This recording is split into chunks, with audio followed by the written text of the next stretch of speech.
ایک خوشحال اور کامیاب سلطنت میں ایک بادشاہ حکمرانی کرتا تھا۔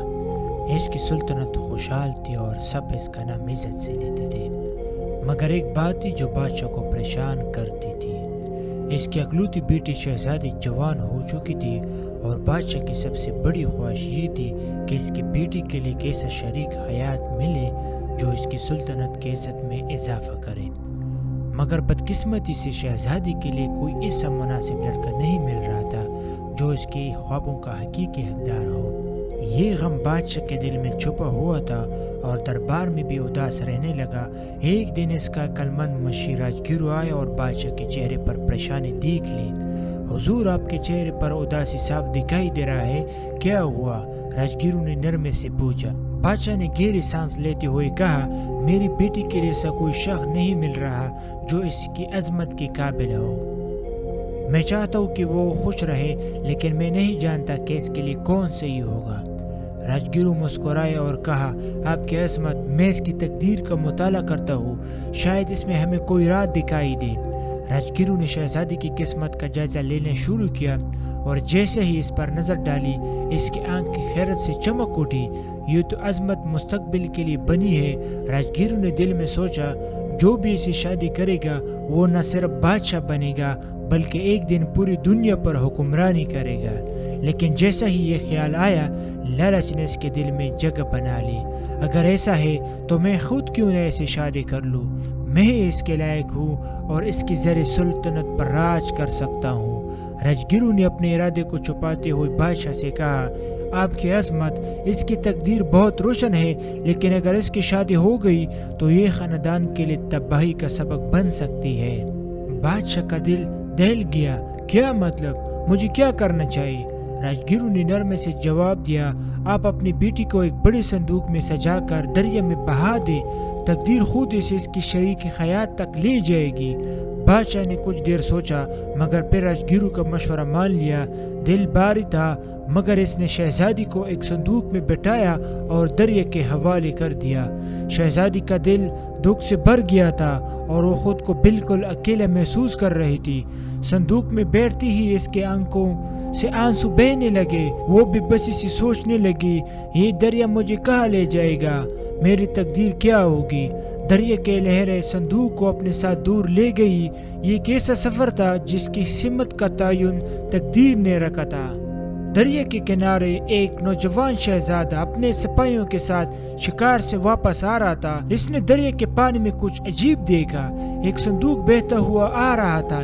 یہ کیا ہے؟ شہزادی نے حیرانی سے کہا، اسے نکال کر دیکھو۔ سپاہی نے صندوق کو نکال کر ساحل پر رکھا اور جب اسے کھولا تو اندر شہزادی کی شکل چمک رہی تھی۔ اس کی خوبصورتی چاند کی روشنی کی طرح روشن تھا اور وہ ایک غمگین اور پریشان چہرے لے بیٹھی تھی۔ شہزادہ قریب آیا اور تجسس سے پوچھا، تم کون ہو اور یہ صندوق یہاں تک کیسے پہنچا؟ شہزادی نے آہستہ لہجے میں جواب دیا، میرے والدہ کو ڈر تھا کہ میری تقدیر ان کی سلطنت کے لیے خطرہ بن سکتی ہے، اس لیے انہوں نے مجھے اس دریا کے حوالے کر دیا تاکہ قسمت خود مجھے میرے حقیقی ساتھی تک پہنچائے۔ اس لیے انہوں نے مجھے اس دریا کے حوالے کر دیا تاکہ قسمت خود مجھے میرے حقیقی ساتھی تک پہنچائے۔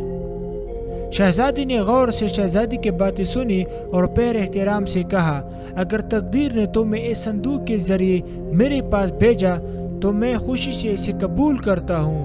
کیا تم میری زندگی کا حصہ بنو گے؟ شہزادی کے آنکھیں خوشی سے نما ہو گئی اور اس نے شرماتے ہوئے سر جھکا لیا۔ ہاں، میں تمہارے ساتھ زندگی گزارنا چاہتی ہوں۔ شہزادہ مسکرایا۔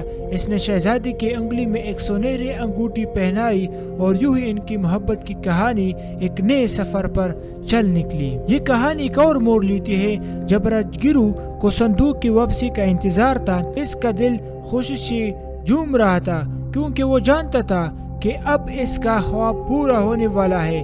اس نے اپنے شاگردوں سے کہا، صندوق میرے کمرے میں لے آؤ اور دروازہ بند کر دو، چاہے میں کتنی ہی آوازیں لگاؤں، دروازہ نہ کھولنا ہے۔ جب صندوق کمرے میں پہنچایا تو راجگیرو نے اس میں اپنی تقدیر کو تلاش کرنے کی امید کے ساتھ دروازہ بند کیا۔ اس کا دل دھڑک رہا تھا، میرے نصیب کا خزانہ یہ ہے، لیکن جب اس نے صندوق کھولا ایک دہشتناک آواز کمرے میں گونج اٹھی۔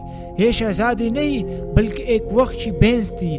شہزادے نے شکار کے دوران اسی بھینس کو پکڑ کر صندوق میں ڈالا تھا۔ جو بھی صندوق کھولے وہ دھوکہ دے سکے۔ راجگیرو خوف سے چیخ رہا تھا، مگر باہر موجود شاگردوں نے اپنے استاذ کا حکم یاد رکھا تھا، چاہے کچھ بھی ہو دروازہ نہ کھولنا۔ راجگیرو خوف سے چیخ رہا تھا، مگر باہر موجود شاگردوں نے اپنے استاذ کا حکم یاد رکھا، چاہے کچھ بھی ہو دروازہ نہ کھولنا۔